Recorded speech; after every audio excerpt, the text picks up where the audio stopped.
दोस्तों, जब आप मार्ग पर चलते हैं तो सरकार के द्वारा बहुत सी चेतावनियां उस मार्ग के किनारे लगाई जाती हैं और उसका कारण यह होता है कि आप सुरक्षित रहें, आप आने वाले खतरे से बचने पाए। उसी प्रकार परमेश्वर का वचन बाइबल बहुत से आने वाले खतरों के बारे में हमें सूचित करता है, चिन्ह बताता है, संकेत देता है और हमारे लिए आवश्यक है कि हम उन चिन्हों को, उन जानकारियों को सुनकर, देखकर आज ही निर्णय लें कि हम भविष्य के खतरों से, भविष्य के दंड से बचने पाए। क्या आप जानना चाहते हैं वे कौन से चिन्ह हैं जो कि हमें बचा सकते हैं, जिसका हमें आज जानकारी प्राप्त करके अपने जीवन में लागू करना आवश्यक है? तो आइए हमारे साथ इस अध्ययन में जुड़ें और जानिए कि बाइबल कौन से चिन्ह हम पर प्रकट करती है।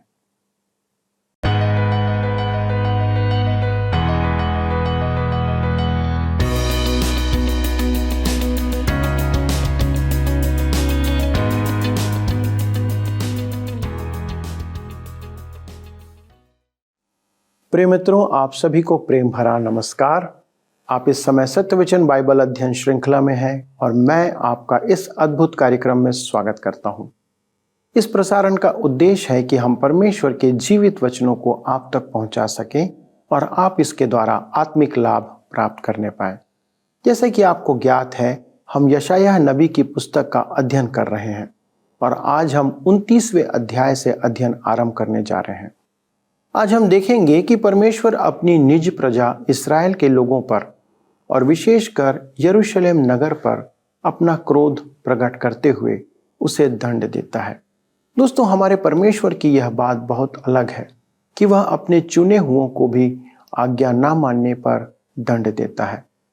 दोस्तों, संसार में हम पाते हैं कि जब एक अधिकारी या किसी न्यायी को किसी अपने का न्याय करना होता है या अपने अधिकार क्षेत्र में उससे व्यवहार करना होता है, तब वह उसके हित में कार्य करने से पीछे नहीं हटता। पर परमेश्वर के साथ ऐसा नहीं है। परमेश्वर कहता है कि वह सबसे पहले अपने लोगों का ही न्याय करता है और उसके बाद में अन्य लोगों का। यह बात प्रकट करती है कि परमेश्वर का व्यवहार न्याय और नियम के प्रति कितना स्पष्ट और सटीक है। उसमें कोई भी ढिलाई नहीं हो सकती। दोस्तों, हमारे लिए धर्म के मार्ग पर चलने का इससे बड़ा प्रोत्साहन और क्या हो सकता है? यदि हम सही मार्ग पर चलते रहें तो हमें परमेश्वर से उचित न्याय निश्चित प्राप्त होगा। चलिए मित्रों, हम उसी न्यायी परमेश्वर के वचनों का अध्ययन करने के लिए अपने अध्ययन में आगे बढ़ते हैं। मित्रों, आइए आज हम अपने अध्ययन को यशायाह नबी की पुस्तक अध्याय 29 से आरंभ करें, जिसका विषय है यरूशलेम के निकट भविष्य से लेकर प्रभु राज तक की भविष्यवाणी। इस अध्याय की भविष्यवाणियां यरूशलेम तक ही सीमित हैं, परंतु सेनहेरीब के आक्रमण से चलकर अन्य जातियों द्वारा यरूशलेम के रौंदने तक ही। परंतु जकर्याह 14 अध्याय 1 से 7 पद के अनुसार अंतिम बैरी उनका सर्वनाश करेगा तथा जब प्रभु यीशु मसीह के द्वारा राज्य स्थापित होगा और जैतून के पर्वत पर उसके पैर स्पर्श करेंगे। मेरे मित्रों, इस अध्याय की तुलना मत्ती रचित सुसमाचार 23 अध्याय उसके 37 से 24 अध्याय के 2 पद और लूका रचित सुसमाचार 13 अध्याय उसके 34 और 35 पद, 21 अध्याय उसके 20 से 24 पद में प्रभु यीशु के यरूशलेम के विषय के वचनों के साथ करना लाभदायक होगा। तो आइए हम देखेंगे यरूशलेम, इतिहास और भविष्यवाणी। यशायाह की पुस्तक 29 अध्याय के 1 पद में लिखा है, हाय अरियेल, अरियेल, हाय उस नगर पर जिसमें दाऊद छावनी किए हुए रहा। वर्ष पर वर्ष जोड़ते जाओ, उत्सव के पर्व अपने अपने समय पर मनाते जाओ। यह जानना हमारे लिए महत्वपूर्ण है कि यरूशलेम का उपनाम अरियेल है। अरियेल का अर्थ है शेर के समान। दूसरा शामुएल की पुस्तक 23 अध्याय उसके 20 पद में लिखा है, यहोयादा का पुत्र बनायाह था, जो कबसेल वासी एक बड़े काम करने वाले वीर का पुत्र था। उसने सिंह सरीखे 2 मुआबियों को मार डाला और बर्फ के समय उसने एक गड्ढे में उतर के एक सिंह को मार डाला। शेर के समान पुरुष अरियेल पुरुष होता है। इसका अर्थ परमेश्वर का सिंह भी हो सकता है। यहेजकेल की पुस्तक 43 अध्याय के 16 पद में इसी शब्द का अनुवाद वेदी किया गया है। अतः परिस्थिति के अनुसार इस शब्द का अर्थ परमेश्वर की वेदी भी हो सकता है। यरूशलेम के लिए दोनों अर्थ उपयुक्त हैं। इसकी पहचान के लिए यहाँ कहा गया है जिसमें दाऊद छावनी किए हुए रहा। दाऊद के परिवार का कुल चिन्ह शेर था। प्रकाशित वाक्य के पुस्तक 5 अध्याय उसके 5 पद में हमारे प्रभु यीशु को यहूदा का सिंह कहा गया है। उसी प्रकार यरूशलेम वह स्थान था जहां परमेश्वर का मंदिर बना हुआ था, जिसमें वेदी भी थी। यरूशलेम के संबंध में यह एक अद्भुत भविष्यवाणी है। यह भविष्यवाणी यशायाह के समय से पूरी होने लगी थी और आज तक पूरी हो रही है। यदि आप यरूशलेम के सड़कों पर चलेंगे तो आप इस भविष्यवाणी को पूरी होते देखेंगे और यह पूरी होती जाएगी। यशायाह 29 के 2 पद में लिखा है, तो भी मैं तो अरियल को संकट में डालूंगा, वहां रोना पीटना रहेगा और वह मेरी दृष्टि में सचमुच अरियल सा ठहरेगा। यह यरूशलेम का दंड है। यशायाह 29 उसके 3 से 5 में आगे लिखा है, मैं चारों ओर तेरे विरुद्ध छावनी करके तुझे कोंटों से घेर लूंगा और तेरे विरुद्ध गढ़ भी बनाऊंगा। तब तू गिराकर भूमि में डाला जाएगा और धूल पर से बोलेगा और तेरी बात भूमि से धीमी धीमी सुनाई देगी। तेरा बोल भूमि पर से प्रेत का सा होगा और तू धूल में से गुनगुना कर बोलेगा। तब तेरे परदेशी बैरियों की भीड़ सूक्ष्म धूल के समान और उन भयानक लोगों की भीड़ भूसे के समान उड़ाई जाएगी। मेरे मित्रों, यह भविष्यवाणी नबूकदनेस्सर द्वारा यरूशलेम के विनाश से पूर्व की है। वह उस समय का आरंभ था जिसे लूका रचित सुसमाचार 21 अध्याय उसके 24 पद में प्रभु यीशु ने अन्य जातियों का समय कहा है। यरूशलेम अन्य जातियों द्वारा तब तक रौंदा जाएगा जब तक अन्य जातियों का समय पूरा ना हो जाएगा। उसकी सड़कों पर अन्य जातियों ने विचरण किया है और आज भी कर रही हैं। यरूशलेम अन्य किसी भी नगर की तुलना में अधिक रौंदा गया और हराया गया है। मेरे पास इस नगर के इतिहास में 27 घेरावों की जानकारी है। वह जब जब परास्त किया गया उसे ध्वंस किया गया। यही कारण है कि लोगों का कहना अति उचित है, यरूशलेम में यीशु के चरण चिन्हों पर चलकर दिखाओ। असंभव, क्योंकि आज का यरूशलेम बहुत ऊंचा उठ गया है। यीशु के समय उसकी ऊंचाई इतनी नहीं थी। उदाहरण, आज बैतसदा का कुंड आज के स्तर से 50 फुट नीचे था जब प्रभु यीशु वहां विचरण करता था। इसी प्रकार सुलेमान का मंदिर ओमर के मस्जिद से 100 फुट नीचे है। वह नगर अनेक बार नष्ट किया गया और हर बार उन्होंने उसे समतल बनाकर पुनः निर्माण किया। नेहम्याह ने ऐसा ही किया था। उसने मलबे में से यरूशलेम की शहरपनाह का पुनः निर्माण किया था। वहां पत्थरों की कमी नहीं है, अतः उनके पुनः निर्माण के लिए पत्थर बाहर से लाने की आवश्यकता नहीं थी। यरूशलेम और आसपास के क्षेत्र संसार के सबसे अधिक पथरीले प्रदेश हैं। यही कारण था कि बैरी के लिए यरूशलेम को जीतना आसान नहीं था। यशायाह 29 उसके 6 से 8 पद में आगे लिखा है, सेनाओं का यहोवा अचानक बादल गरजाता, भूमि को कंपाता और महाध्वनि करता, बवंडर और आंधी चलाता और नष्ट करने वाली अग्नि भड़काता हुआ उसके पास आएगा। और जातियों की सारी भीड़ जो अरियल से युद्ध करेगी और जितने लोग उसके और उसके गढ़ के विरुद्ध लड़ेंगे और उसको सकेती में डालेंगे, वे सब रात के देखे हुए स्वप्न के समान ठहरेंगे। जैसा कोई भूखा स्वप्न में तो देखता है कि वह खा रहा है, परंतु जाग कर देखता है कि उसका पेट भूखा ही है।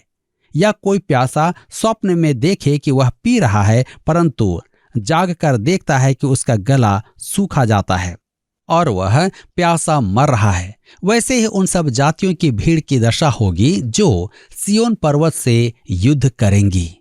यरूशलेम का अंतिम घेराव सबसे भयानक होगा। जकरिया की पुस्तक 14 अध्याय में आप उसे देख सकेंगे। परंतु परमेश्वर हस्तक्षेप करके अपनी प्रजा को विलोप होने से बचा लेगा। परमेश्वर के सब बैरी जो वहां राज करना चाहते हैं निराश हो जाएंगे और परमेश्वर उनका दमन करेगा। वह वहां अपना राज्य स्थापित करेगा। उसने कहा है कि वह अवश्य करेगा। जी हाँ, हम यरूशलेम के बारे में निकट भविष्य और प्रभु राज तक की भविष्यवाणियां देख रहे हैं। यरूशलेम हर बार नष्ट किया गया और पुनः बसाया गया। अंत में यरूशलेम एक बार और गिराया जाएगा, परंतु प्रभु यीशु उसे बचा लेगा और वहां अपना राज्य स्थापित करेगा। तो आइए हम देखें यरूशलेम, अर्थ और संदेश। यशाया 29 के 9 और 10 पद में लिखा है, ठहर जाओ और चकित हो, भोग विलास करो और अंधे हो जाओ। वे मतवाले तो हैं परंतु दाख मधु से नहीं, वे डगमगाते तो हैं परंतु मदिरा पीने से नहीं। यहोवा ने तुमको भारी नींद में डाल दिया है और उसने तुम्हारी नबी रूपी आंखों को बंद कर दिया है और तुम्हारे दर्शी रूपी सिरों पर पर्दा डाला है। मेरे प्रियो, मैं कह चुका हूं कि यशायाह साधारण जमीनी स्तर का भविष्यद्वक्ता था और उसके वचन आज के समाज के लिए उचित एवं उपयुक्त हैं। क्या परमेश्वर ने उन्हें वास्तव में भारी नींद में डाल दिया था? जी हां। उसने यह कैसे किया? वह इस्राएल को ज्योति प्रदान करता रहा, परंतु वे उसका त्याग करते रहे। वे परमेश्वर द्वारा दिए गए सत्य को ग्रहण नहीं करते थे। वे देख नहीं पा रहे थे, अर्थात वे अंधे थे। परमेश्वर इसी प्रकार मनुष्यों को भारी नींद में डालता है और प्रकट करता है कि वे अंधे हैं। यहां तक कि भविष्यद्वक्ता और हाकिम भी परमेश्वर के इस उद्धार को देख नहीं पा रहे थे। वे परमेश्वर के शत्रुओं के समान ही अंधे थे। वे ऐसे थे जैसे कोई शराब पीकर बेसुध हो गया हो। हम यशाया 29 उसके 11 और 12 पद में आगे पढ़ते हैं, इसलिए सारे दर्शन तुम्हारे लिए एक लपेटी और मुहरबंद की हुई पुस्तक की बातों के समान हैं, जिसे कोई पढ़े लिखे मनुष्य को यह कह कर दे, इसे पढ़, और वह कहे मैं नहीं पढ़ सकता क्योंकि इस पर मुहरबंद की हुई है। तब वही पुस्तक अनपढ़ को यह कहकर दी जाए, इसे पढ़, और वह कहे मैं तो अनपढ़ हूं। उस युग के मनुष्य, यहां तक कि परमेश्वर के लोगों का भी स्वभाव कुछ ऐसा ही था कि भविष्यवाणी उनकी समझ से बाहर थी। वे उस विषय में अंतर्दृष्टि ही नहीं रखते थे, जैसे कि वह कोई ऐसा भेद हो जिस पर विचार करना वर्जित हो। आज के प्रचारकों और कलीसिया के अगुओं में भी अधिकांश का यही स्वभाव है। मैंने स्वयं सेमिनरी के शिक्षकों और प्रचारकों को कहते सुना है, क्या आप जानते हैं कि प्रकाशित वाक्य की पुस्तक मुहरबंद पुस्तक है, कोई भी इसे नहीं समझ सकता है। वे जो कहते हैं कि प्रकाशित वाक्य की पुस्तक बंद है और हम उसे समझ नहीं सकते, ठीक वैसे ही हैं जैसे यशायाह के समय के इस्राएली थे, जो कहते थे कि भविष्यवाणियां समझना उनके लिए नहीं है। दूसरी ओर आज के विश्वासी यह भी कहते हैं कि परमेश्वर के वचन को पढ़ने का समय उनके पास नहीं है। धर्मशास्त्र की अज्ञानता के प्रति आज विश्वासियों के पास बहानों की कमी नहीं है। मेरे मित्रों, प्रकाशन का यूनानी भाषा में अर्थ है किसी बात पर से पर्दा उठाना कि वह समझ में आ जाए। सच तो यह है कि प्रकाशित वाक्य की पुस्तक सबसे सरल पुस्तक है। उसको समझने के लिए हमें उससे पूर्व बाइबल की 65 पुस्तकों को समझना होगा। वह पुस्तक बाइबल की अंतिम पुस्तक है और आप किसी भी साहित्य को पढ़ने के लिए अंत से आरंभ नहीं करते हैं।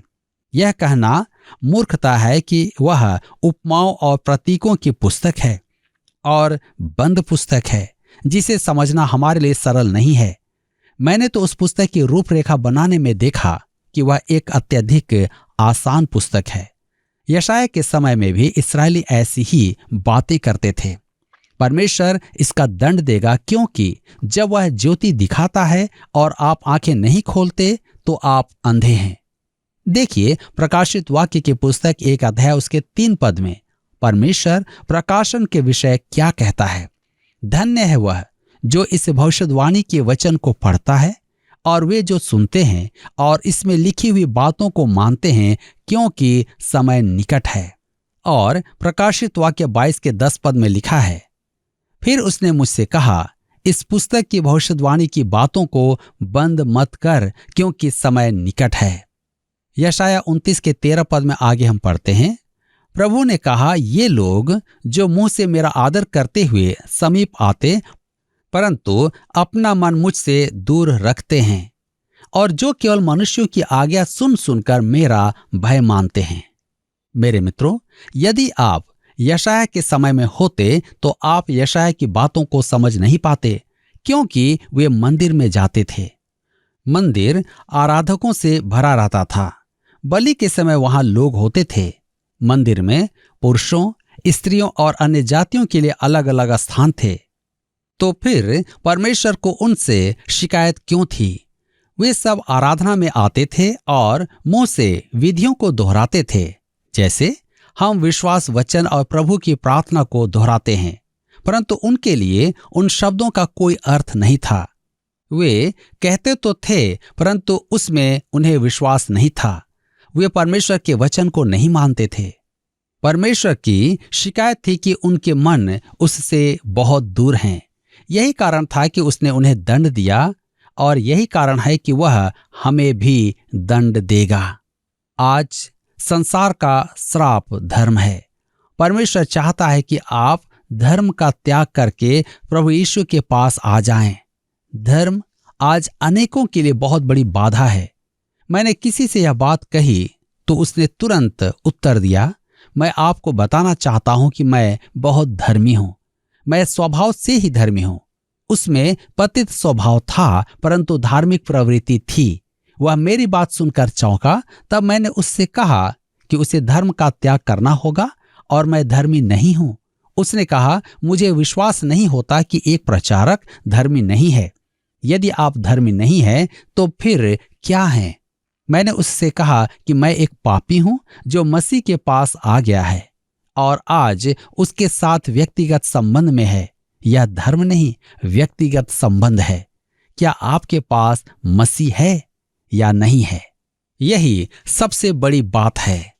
हम यशाया 29 के 15 पद में पढ़ते हैं, हाय उन पर जो अपनी युक्ति को यहोवा से छिपाने का बड़ा यत्न करते और अपने काम अंधेरे में करके कहते हैं, हमको कौन देखता है, हमको कौन जानता है। उसकी प्रजा की दशा इतनी गंभीर है कि वह दूसरी बार हाय कहता है। इस अध्याय में 2 हाय हैं, क्योंकि पहला है उनका व्यवहार ऐसा था कि परमेश्वर ना तो देखता है और न ही जानता है। दूसरा, वे सोचते थे कि कोई अंतर नहीं पड़ता है। तो आइए हम आगे देखेंगे यरूशलेम, प्रतिष्ठा एवं महिमा। यशाया 29 के 17 पद में लिखा है, क्या अब थोड़े ही दिनों के बीतने पर लबानोन फिर फलदाई बारी न बन जाएगा और फलदाई बारी जंगल न गिनी जाएगी? यह भविष्य की बात है, जब यरूशलेम और इस्राएल को प्रतिष्ठा एवं महिमा प्राप्त होगी। परमेश्वर ने उस नगर का त्याग नहीं किया है। आज वह नगर परत के ऊपर परत जमा हुआ है, क्योंकि परमेश्वर उसे दंड देता आ रहा है और आगे भी दंड देगा। परंतु यरूशलेम का पुनरुद्धार होगा और वह परमेश्वर का नगर होगा। यशाया 29 के 18 में लिखा है, उस समय बहिरे पुस्तक की बातें सुनने लगेंगे और अंधे, जिन्हें अब कुछ नहीं सूझता, वे देखने लगेंगे। बहरे सुनेंगे और अंधे देखेंगे। यशाया 29 के 19 पद में लिखा है, नम्र लोग यहोवा के कारण फिर आनंदित होंगे और दरिद्र मनुष्य इस्राएल के पवित्र के कारण मगन होंगे। मेरे मित्रों, एक कहावत है, जो न देख पाए उनके जैसा अंधा कोई नहीं है। आज भी और यशाया के युग में भी स्वैच्छिक अंधापन था, परंतु प्रभु राज में वे देखेंगे।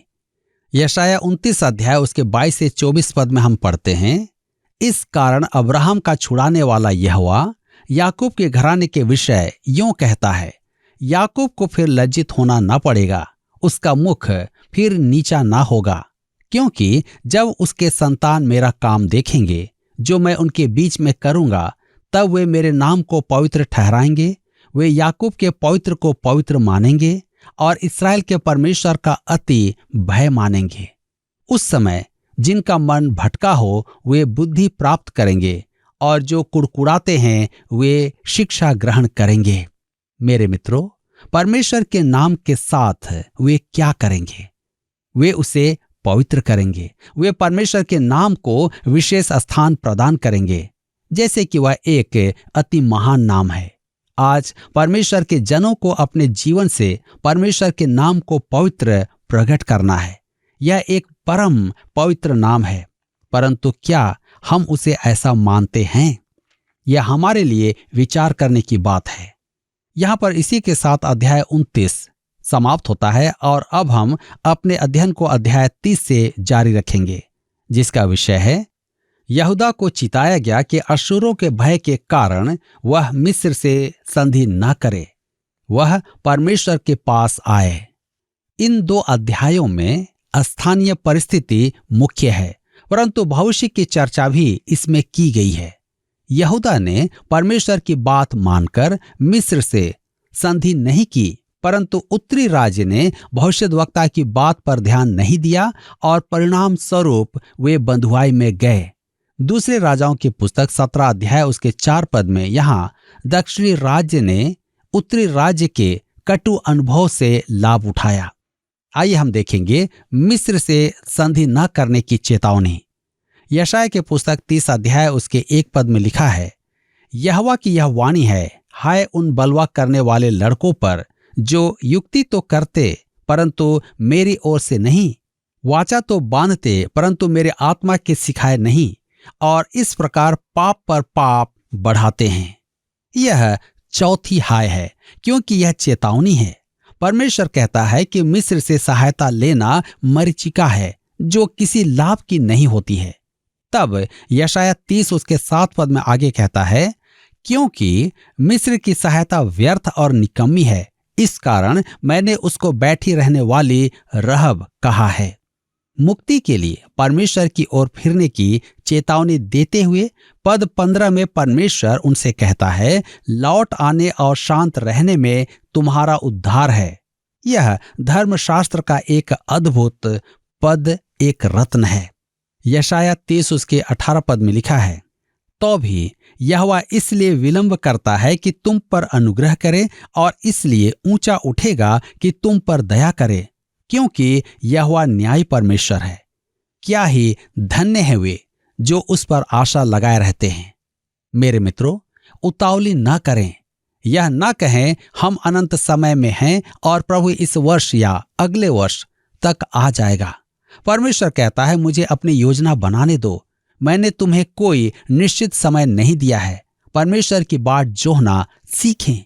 प्रभु के आने और अपनों को संसार से ले जाने का विषय प्रतीक्षा का विषय है। हमें प्रबोधन किया गया है कि वे जो यहोवा की बाट जोहते हैं वे नया बल प्राप्त करेंगे। मेरे मित्रों, आप परमेश्वर को उतावली के लिए बाध्य नहीं कर सकते। परमेश्वर को किसी बात की जल्दी नहीं है। शायद घटनाक्रम आपकी इच्छा के अनुसार नहीं है, शायद आप उसे बदलना चाहते हैं, परंतु परमेश्वर को अपना काम करने दें। उसका समय अनंत है। आप और मैं जब उसके अनुसार चलेंगे तब हमारा जीवन यहाँ भी आसान हो जाएगा। क्या आप चाहते हैं कि आपका जीवन आसान हो? आज के वचन पर अवश्य ही चिंतन करें। परमेश्वर आप सबको आशीष दे।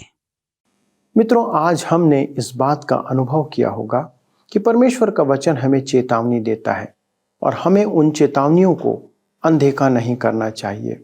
जीवन में हमारे लिए चेतावनी बहुत महत्वपूर्ण है। चेतावनी हमें आगाह करने का काम करती है, आने वाले खतरों के बारे में पूर्व जानकारी प्रदान करती है। जब हम मार्ग या राजमार्ग पर चलते हैं तो मार्ग के किनारे दिए गए चिन्ह हमें आने वाले खतरों से अवगत कराते हैं। तब हम उसे जानकर अपनी गति को नियंत्रित करते या फिर उचित निर्णय लेते हैं जिससे कि हम सुरक्षित रहें। उसी प्रकार परमेश्वर का वचन भी हमारे लिए एक चेतावनी है, एक साइन बोर्ड है। वचन हमें आगाह करता है, हमें पूर्व संकेत देता है कि आगे किस प्रकार का खतरा है।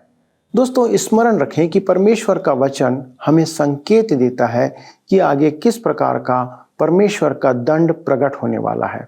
और आज जब हम उस बात को जान चुके हैं तो हमें उस खतरे से जो दंड के रूप में आने वाला है, स्वयं को बचाने के लिए निर्णय लेने की आवश्यकता है।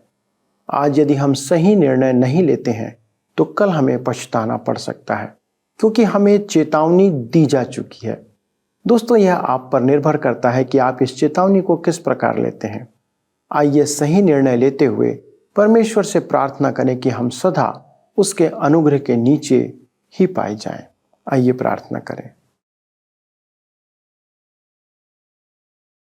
स्वर्गीय पिता, हम आपको फिर से हमारे प्रभु यीशु क्रिस्ट के नाम से धन्यवाद देते हैं।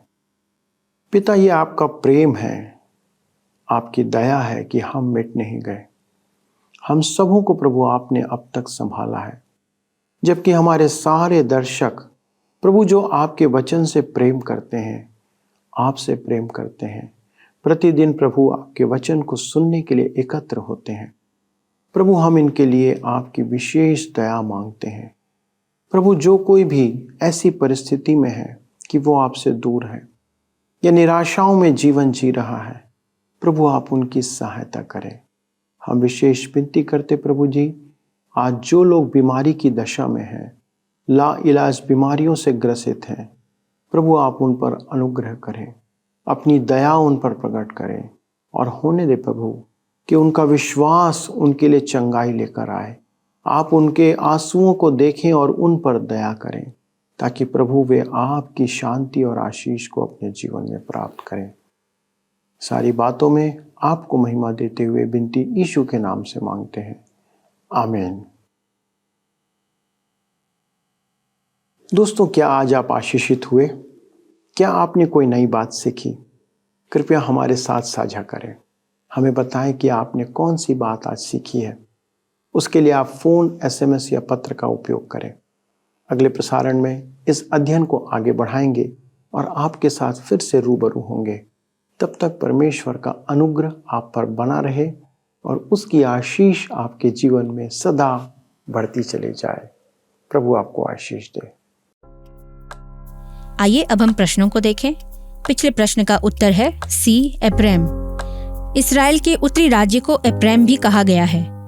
आज के अध्ययन पर आधारित प्रश्न है, अरियल जिसका अर्थ शेर के समान होता है, पर उसी शब्द को यहेजकेल 43:16 में खाली स्थान के लिए उपयोग किया गया है। ए, सिंह, बी, वेदी, सी, आत्मा, डी, बकरे।